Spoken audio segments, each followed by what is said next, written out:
वाले बाबा उर्फ गौ रक्षक चंद्रशेखर की सुबह जो है वो एक हादसे में मौत हो गई। लेकिन अब इसे हादसा नहीं, इसे हत्या बताया जा रहा है। साफ तौर पे कहना है कि भाई फरसा वाले बाबा जो है उन्हें कॉल आया था। कॉल पे कहा गया कि भैया गौ रक्षक जो है वो जाग जाए क्योंकि गौ तस्करी हो रही है। गौ तस्करी की बात सुनते जो है बाबा अपनी बाइक पर बैठे और निकल पड़े। जब वो निकले तो उसके बाद जो है जिस ट्रक के बारे में बताया गया था कि उसमें गौ तस्करी हो रही है वो उसका पीछा कर रहे थे। पीछा करते करते में अचानक एक गाड़ी आती है और उन्हें पूरी तरीके से कुचल के चली जाती है। मौके पर ही फरसा वाले बाबा की मौत हो गई। इससे पहले बताया गया कि जो है हादसा है क्योंकि एक्सीडेंट हुआ है। लेकिन जब ये पता चला कि गौ तस्करों का पीछा करते हुए ये सारी जो घटना हुई है वो घटी है, उसके बाद जब ये मामला योगी आदित्यनाथ के पास पहुंचा तो बात को समझिएगा, सुनिएगा कि योगी आदित्यनाथ ने साफ तौर पर कहा है कि जितने भी लोग इसमें संलिप्त है और जो आरोपी है उस पर कड़ी से कड़ी कार्यवाही होगी। साफ तौर पर जो है जिन गौ रक्षक ने कई गौ को बचाया, कई लोगों को जो है पकड़वाया जो गौ तस्करी करते हैं। फरसा वाला बाबा उन्हें इसलिए कहा जाता था क्योंकि वो फरसा उठाए रहते थे और उनकी एक फरसा उठाने वाली सेना भी थी।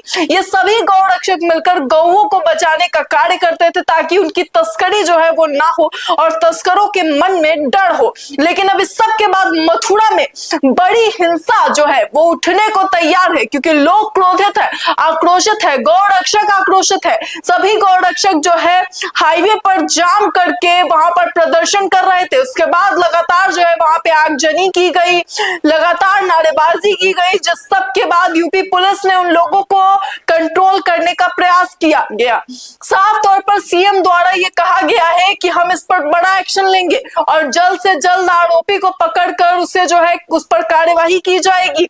और इस सब के बाद आपको बता दें कि फरसा वाला बाबा को लेकर के जितनी भी चीजें हो रही है इस वक्त मथुरा में, उसके बाद मथुरा के जो हालात है वो काफी संवेदनशील बन चुके हैं। साफ तौर पर मथुरा में जब गौ रक्षकों को फरसा वाले बाबा की मौत की बारे में जब पता चला तो आपको बता दें कि इस घटना के बाद गौ रक्षकों का गुस्सा फूट पड़ा। उसके बाद जो है उस ट्रक की खोज में वो सभी लोग लग गए जिस ट्रक से जो है एक्सीडेंट करवाया गया है। दिल्ली आगरा का जो हाईवे है उस हाईवे के ऊपर भी जो है आगजनी की गई। बड़े संख्या में लोग इकट्ठा हुए, गौरक्षक इकट्ठा हुए, कुछ सनातनी इकट्ठा हुए और फरसा वाले बाबा की हत्या को लेकर के जो है न्याय की गुहार करते, नारे लगाते नजर आए। स्थानीय लोगों का आरोप है कि ये सब कुछ जो है वो प्री प्लान था, यानी सुनियोजित था कि भाई इस तरीके से जो है बाबा की हत्या कराई जाएगी। हालांकि फिलहाल की जांच ये कहती है कि ये एक हादसा था और लगातार जो है पुलिस इस पर जांच में लगी हुई है। सवाल ये है कि आखिरकार मतलब अचानक से इस तरीके से इतनी बड़ी घटना को कैसे अंजाम दिया जा सकता है। लगातार जितने भी गौ रक्षक है वो इस बात की मांग कर रहे हैं। दूसरी ओर एक तरफ जहां मथुरा गर्म है तो वहीं दूसरी ओर उत्तम नगर भी गर्म है। दिल्ली के उत्तम नगर में एक बार फिर से एक माहौल गर्म होते होते रहा जहां पर 25-30 लोग पहुंचते हैं। सनातनी खुद को कहते हुए लगातार ये नारे लगाते हैं कि हम ईद पर होली खेलेंगे और रंग वगैरह लेकर पहुंचे थे। उसके बाद पुलिस ने उन लोगों को जो है वहां से गिरफ्तार किया, डिटेन किया गया और उन्हें जो है ले जाया गया। वहीं आपको बता दें कि वहां पर कुछ मीडिया वालों के ऊपर भी जो है लगातार कार्यवाही की गई है। जिन लोगों के पास आईडी नहीं थी, सोशल मीडिया के वो पत्रकार हैं, उन सभी पत्रकारों को जो है वहां पर गिरफ्तार कर लिया गया है, उन्हें डिटेन किया गया है और डिटेन करके जो है ले जाया गया है। उनके साथ बातचीत की जा रही है, जांच पड़ताल की जा रही है कि आखिर कौन सी मीडिया है और क्या वो उन सभी की जो है जांच की जा रही है कि कहीं वो कोई हिंसक चीज तो नहीं चला रहे जिसकी वजह से सांप्रदायिक माहौल फैल सकता है। इस सब के बाद आपको बता दें कि सुबह से लगातार उत्तम नगर में एक तरफ पुलिस तैनात है तो वहीं मथुरा में भी पुलिस तैनात है। दोनों ही शहरों में, दोनों ही स्टेट्स में जो है, यूपी भी जहां गर्म है तो वहीं दूसरी ओर दिल्ली में भी लगातार सांप्रदायिक माहौल फैलाने को लेकर के हाई कोर्ट तक जो है मुसलमानों ने अपनी याचिका लगा दी थी। सवाल ये है कि कहां एक तरफ गौ तस्करों को लेकर के बाबाओं को मरवाया जा रहा है या मारा जा रहा है, ये जांच का विषय है, लेकिन दूसरी तरफ जो है यहाँ पर उत्तम नगर में लोगों का क्रोध जो है वो शांत होने को तैयार नहीं है। तरुण की हत्या के बाद आज ईद पर भी एक बार फिर से सांप्रदायिक हिंसा जो है वो उसका माहौल तैयार किया जा रहा था।